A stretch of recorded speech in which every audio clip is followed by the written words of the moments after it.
Okay, folks. All right, so we're looking at the dollar index. This is our daily chart. And I left everything as it was the last time we spoke. And it said that we want to see it trade back up to the mean threshold of this bearish order block. And if it was to trade above that and close, then I would be eyeing the potential to run higher and get up into these old highs here. But the other factor would be is we could see it just bump into this high here. So I want to see what Draghi does tomorrow. Cautiously bullish on dollar. I think because of all the things with Trump and the impeachment proceedings that they're trying to get going here. It's just a lot of things that they could use as a smokescreen to jam price a different direction. I love the fact that we have all these sell side liquidity pools here. We could make a fake of run above this short-term high and then sell off. But if we run through it with any kind of momentum on the heels of Draghi, we're going to be looking for a higher high on dollar, and everything moves back into being bullish long-term dollar, which is our long-term bias on dollar anyway. But near term, when we do these weekly and midweek reviews, like today, midweek, I'm giving you my short-term perspective. The fact that we hit this and closed above it, to me is reason to be concerned for another drive higher. Like they could really send the dollar higher, and the view would be this: impeachment. Okay, right away that causes people that are Trump supporters nervousness. Okay, or some of them beating their chest saying, "Oh, it's not going to happen." I'm not here to say it is or isn't. I don't know. I personally really don't care. What I'm weighing is the effects of that. So the normal expectation would be what? This is going to be bad. This is bad for the economy. This is bad for the dollar. This is bad for the U.S. So it should sink the dollar. What happens if they send it higher? It would disrupt that sentiment. So that's kind of like when I'm reading into it. I'm waiting to see what Draghi says tomorrow. And we'll have a better feel, and I'll comment on what I think may happen in a chart during the Draghi speech whenever he speaks tomorrow. If there's something that changes based on what he says and what shows up in the charts, I'll throw something together and post it on the forum and tweet that link. Okay, so we're looking for the potential for it to run higher. Remember, I mentioned go back in the recordings, the weekly reviews and midweek reviews. I said that we could just come right back up here and bump that again. We did that. We stopped right dead on its tracks. And whether we see it continue further, I don't know. And because we have Draghi tomorrow, there's so many things that are, burning right now. There's so many wildfires. Impeachment, Draghi talking tomorrow. It's like a tinderbox. They have a perfect scenario to have Draghi say something, send dollar higher above this old high, and everyone be caught thinking it's going to go higher and try to chase it long and then slam it lower, and then foreign currency be allowed to rally tomorrow. Do they do that before running out the equal lows on euro dollar? That's what I'm waiting for, that daily fiber. And this is our euro dollar. Let me put a daily chart on here. I just about talked myself hoarse today between allergies and the previous recordings. All right, so we have equal lows in here. I'm expecting those to get ran out. Now, we could see this equal lows be taken out, and we would see the next level of liquidity is down here. Okay, and I'll cover what these are should we get down there tomorrow, but just note these levels. Okay, and in other words, if we go below these lows and dollar does rally, how far can it go down? Note this level here, 108.70 and 109.05. I'm not sure why they always adjust slightly different, but that's the level I'm looking for, 109.05 and 108.70. Okay, and I'll go over, should we get down there tomorrow, why those are important, but for right now, just have them on your chart. If for whatever reason we come down here and reverse, that would take us back up into the imbalance up here that still is in play. for upside objectives, but otherwise it's still heavy and looks like it wants to drain down into these equal lows and clear that. Too perfect, too equal. Retail likes the idea of that, and it looks really, really heavy. So that is another reason why I think that we could just see a bump above here, and then it could still reject, because we have this wick in here, and half of that wick or consequent encouragement is the gap.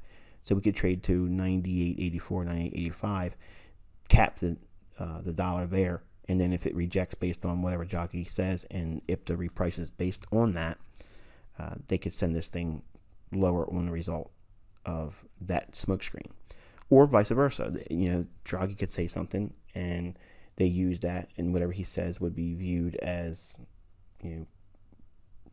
bullish or bearish relative to what he's referring to, and it would just fuel this dollar rally, okay, and then jam everybody that would expect the impeachment to be an impediment on the advance on the dollar and disrupt sentiment.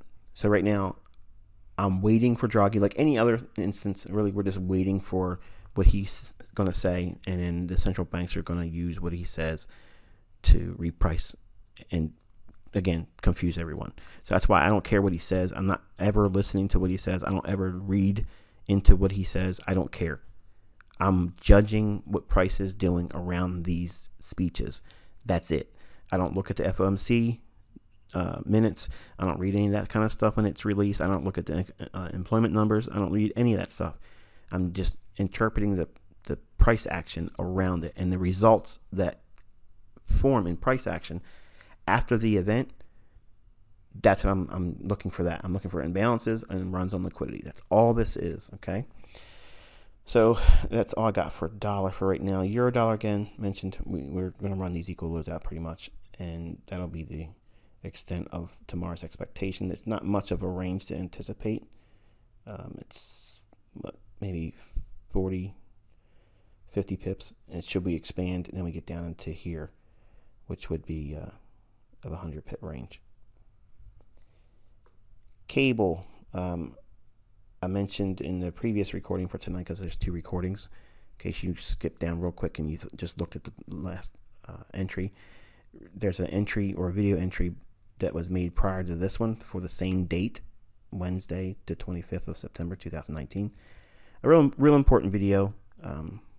If you haven't watched it yet and you just saw this one first, just make sure you watch that one, because I give you an X-ray view of what it is I do and why it's important.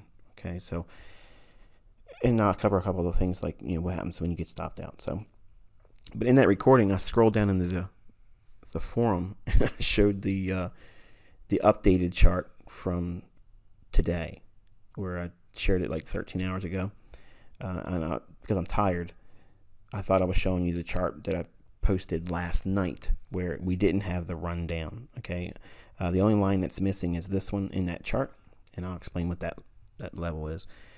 But we were looking for all the sell side liquidity pools. That was the draw on liquidity, and the BISC over here. Okay, that was the annotation on the chart. We did get all the way down into that, all the way down into the order block as well, and we're seeing a little bit of a pop here. I mentioned that it could expand and hit the breaker. If it would have did that ahead of London or into London, I would have sold short there. But what's this level here? What is that? If we go out to a daily chart,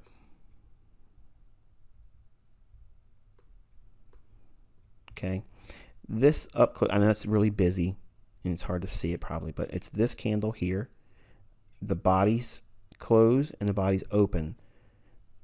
I'm annotating the mean threshold of that bearish order block. So that's what's being extended here. So when we drop back down into an hourly chart, it provides a lot more context to what you're seeing in price action here. Okay, so equal lows taken, market structure break, back to fair value. What's fair value? The fair value is the mean threshold of the bearish order block. Okay, but because it's a daily chart, that mean threshold could get breached short term on a wick that would take us up into the breaker. That's why I was annotating here. What changes it and what would put it bullish, I mentioned here. Okay, so I gave you a lot of context in the chart last night for pound, but the context clearly was we were looking for sell side liquidity. Okay, everything was lower, and now we've seen that. So I don't know, because of Draghi, Okay, if we came down here to clear all this up and rebalance to the BISI, then we go higher, or do we come back up into this area here? So we have a SIBI that could rebalance to this price point's low. What would that be? 24, we'll just call 24.10. 24.10 it could rebalance to, and then it could just roll right over and continue going lower with a firmer dollar going higher.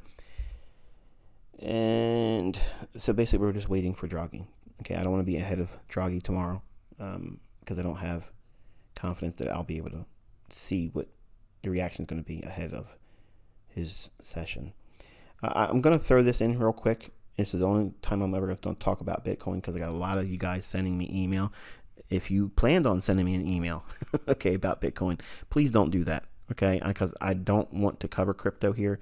But obviously, I gave you guys a call on Twitter. Everyone saw it publicly that I was looking for 83.50 when we were trading at 98 something. How did I pick that number?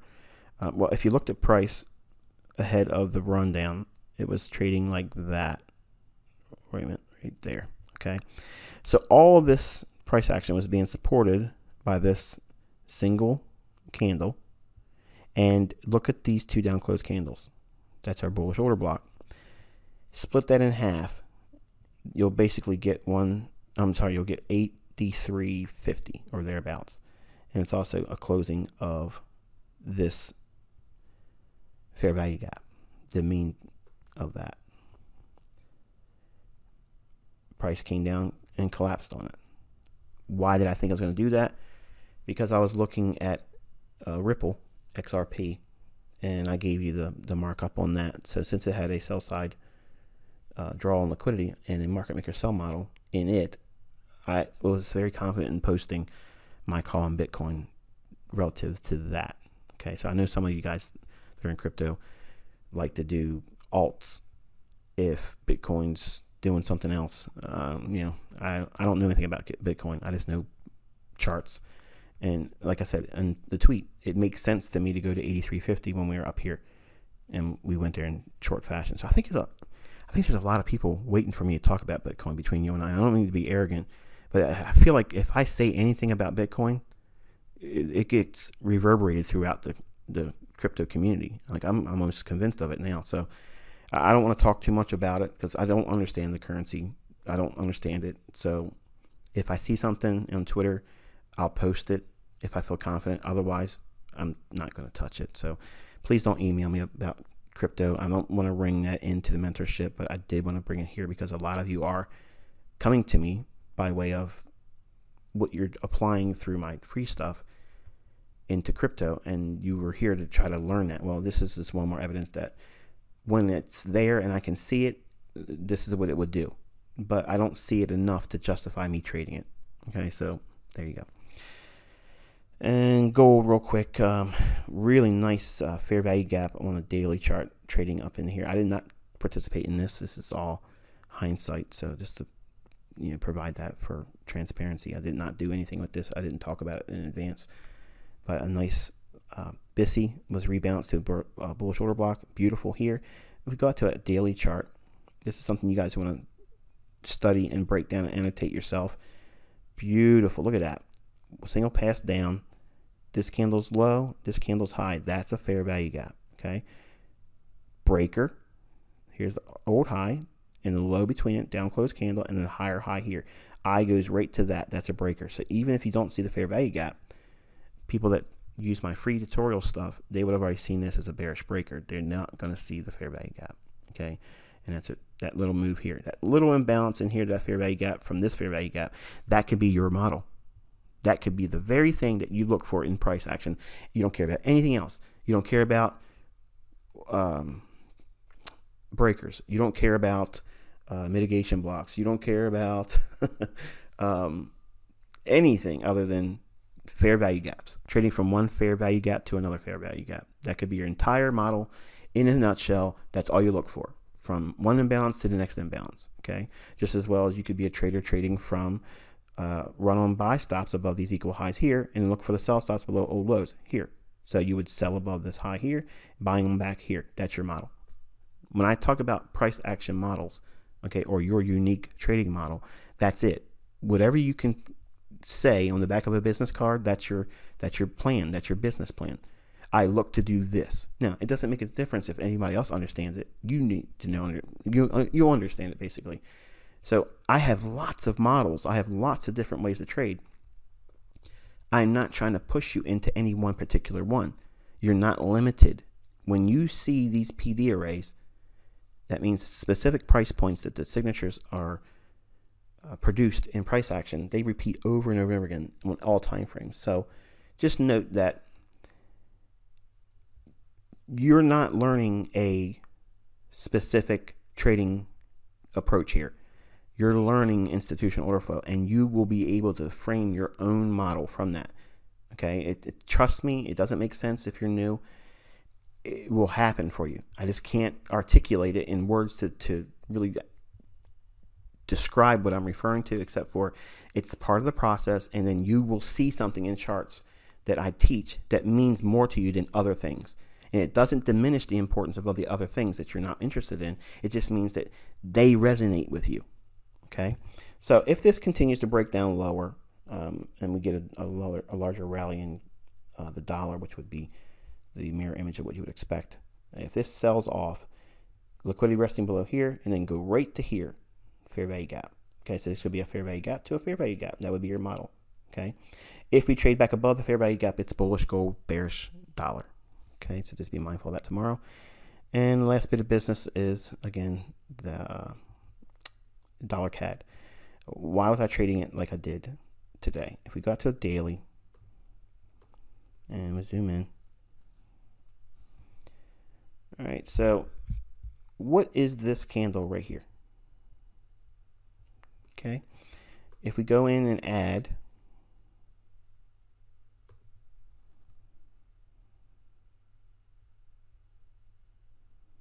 a fib on the high and the low, well, not the high and low, but the open,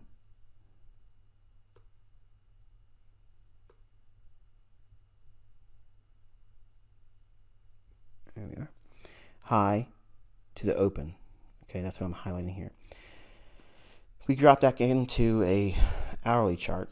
I apologize, I'm very fatigued today. I spent a lot of time. So here's that equilibrium on the gap on the daily chart. Okay, you're not going to find this on YouTube. You're not going to find this in your Fibonacci books. All right, so here's the equilibrium there.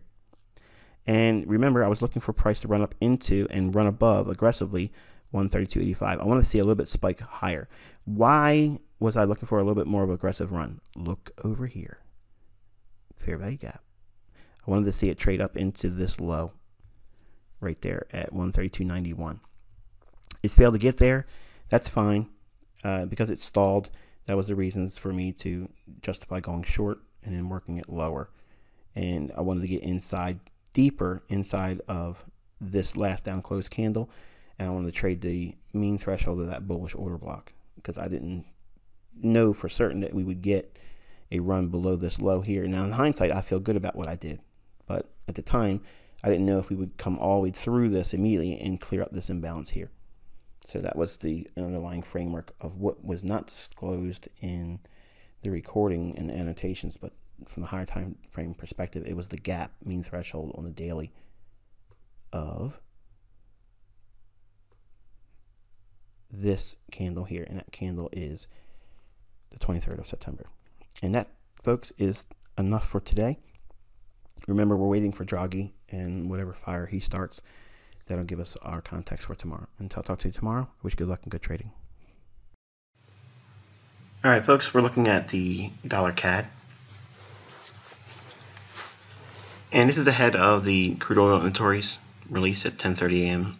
Eastern Time in the States. And I'm expecting a run ahead of that report.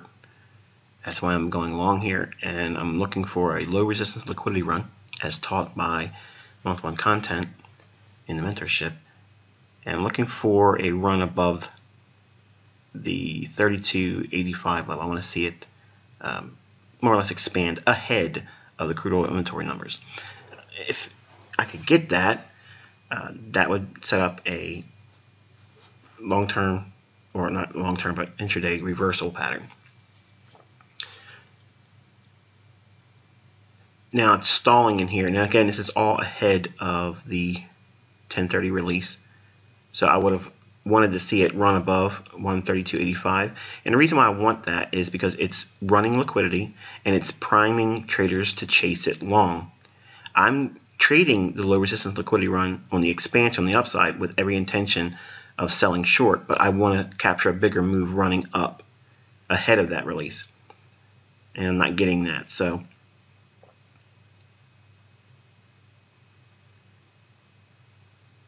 I'm going to be looking for a run above the 32.85 level.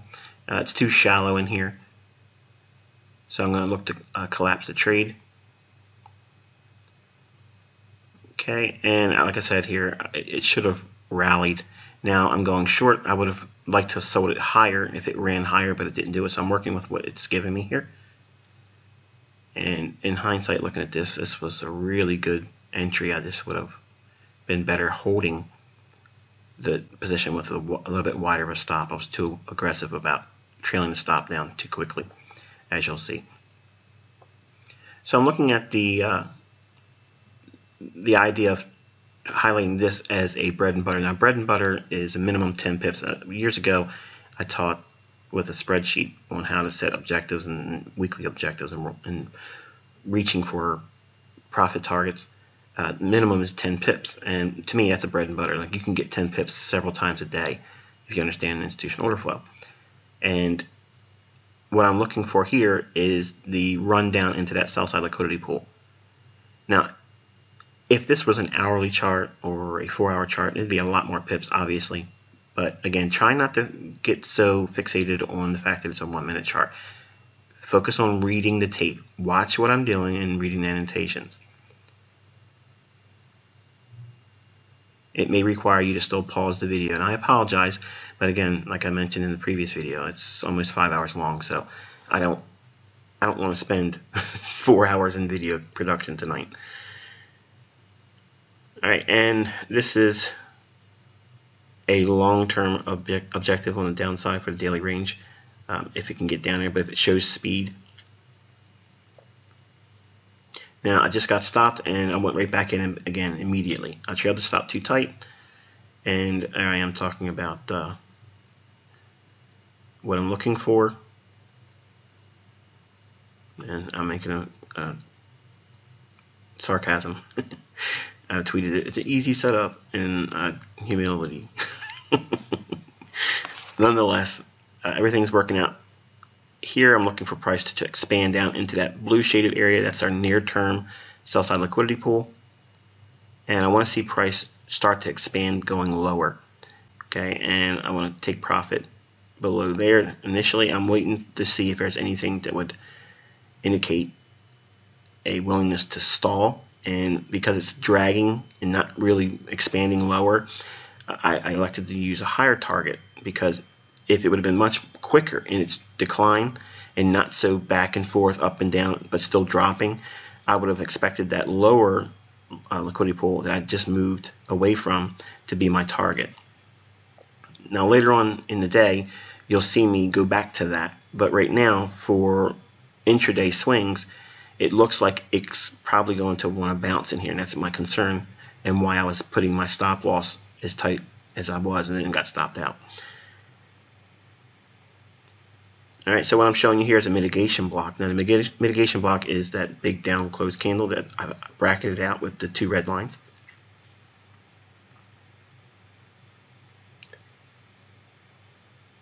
And I'm pyramiding in here. Now that 4 lot, what I'm suggesting on the left hand side of the chart is that I'll probably go underwater with a retracement back up into that mitigation block, but it's okay because the 8 lots I'm holding at a higher entry offset the small little drawdown I'm having with the 4 lot.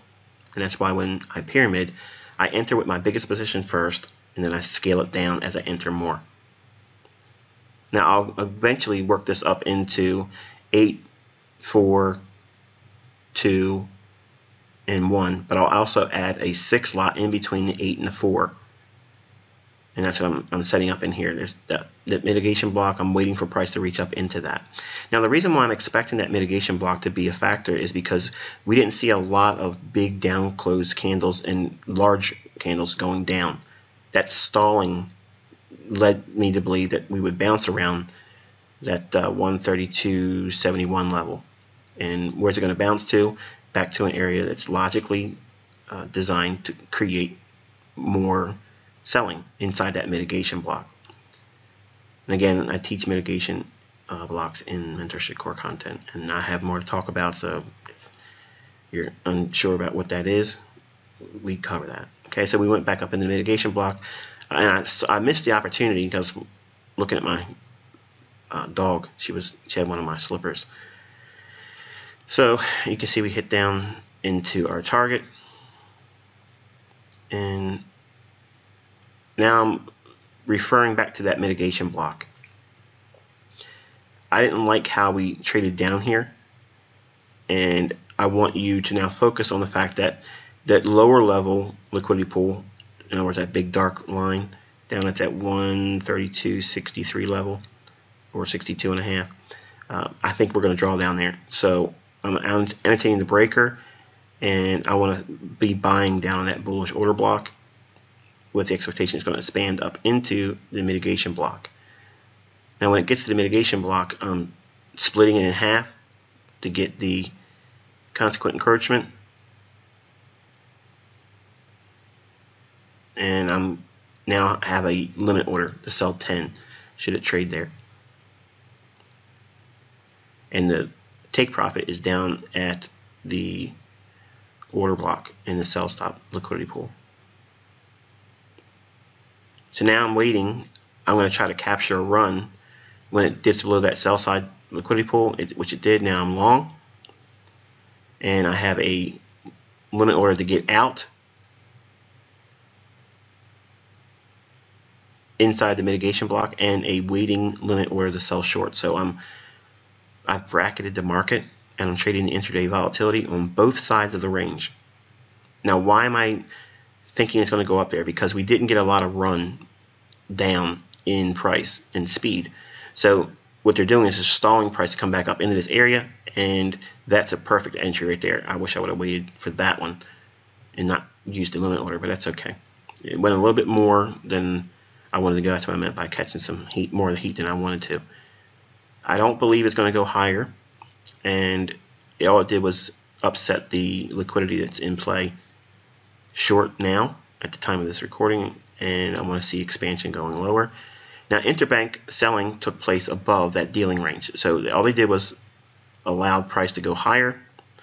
IPTA offered the price above the dealing range, as I indicated, and going short there. That's what real turtle soup entries look like. Okay, the things that are missing from the Street Smarts books, examples, if you will, how to find the real ones. This is what it looks like. And I teach more about dealing ranges, and we have a lot more to talk about. So I understand you're going to probably have a million questions, and you're going to want to email me. Trust me, everything I'm talking about in this recording here and annotating, it's taught in the core content, or I'm going to teach more on it. But it's got to be at my pace, folks. I just can't compress over 2.5 years, a decade, 2 decades and a half of almost 3 decades of content and understanding in one fell swoop. I wish I could, but I can't. So it takes time. So I'm looking for that dealing range low, sell side liquidity pool. It's the draw on liquidity now. And I'm watching price in here. I like what I'm seeing. I'm trailing the stop now. Now I have an 8 lot, a 6 lot, and a 4 lot.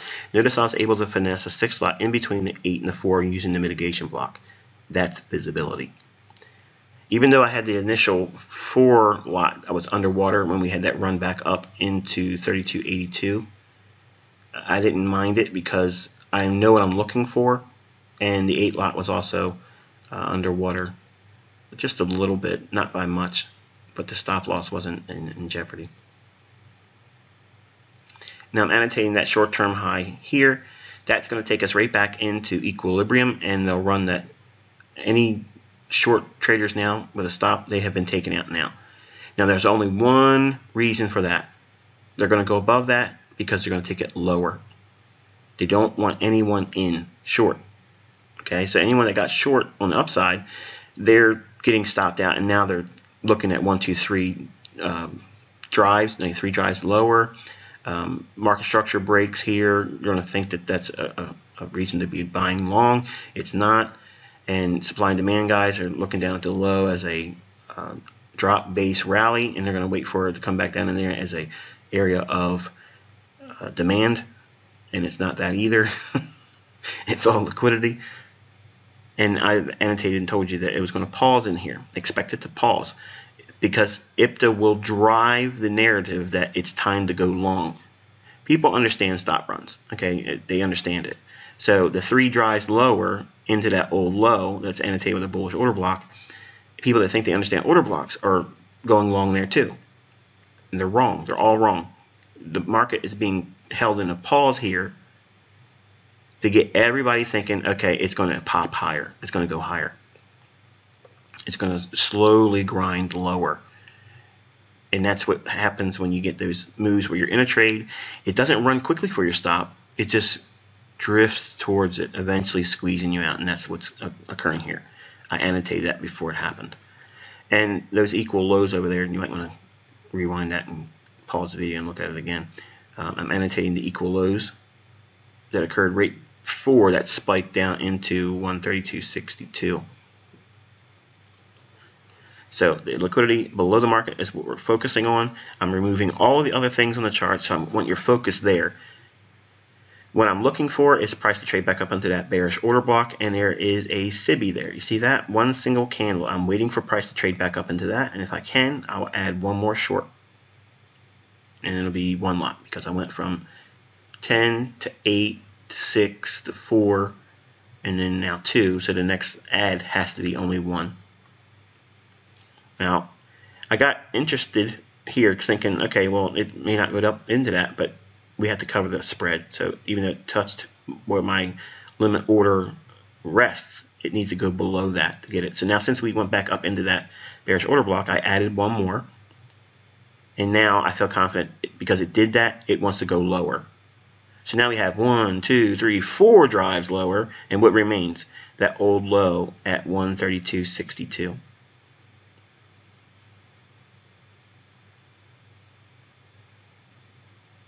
Now think back, I sold short at 132, what was it, 86 or something, and I get out, not at the low because it went a little bit lower later on in the afternoon after I closed the position when I hit limit. But for a 1 minute chart, getting the lines portion of the range, oh man, it's fun. It's fun, fun, fun. I'm annotating where the market turns should occur. There's another one here. Now notice that there's equal highs. Okay, those are equal highs. We could sweep that sell side liquidity pool and then come back and clear those equal highs. That's what I'm annotating here. It will do that later on, not during the time of the recording. But if you look at your chart after the fact and use your hindsight, you'll see that it did come back and clear those up.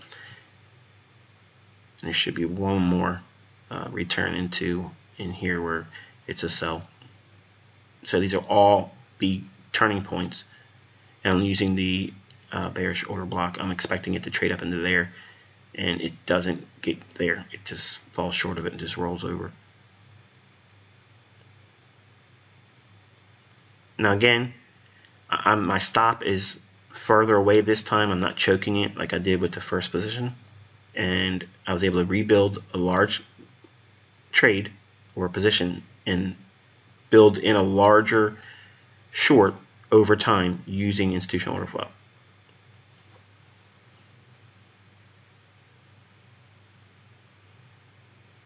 And now the market's below that old 62 level, 32.62, and it has to cover the spread for me to be able to get out.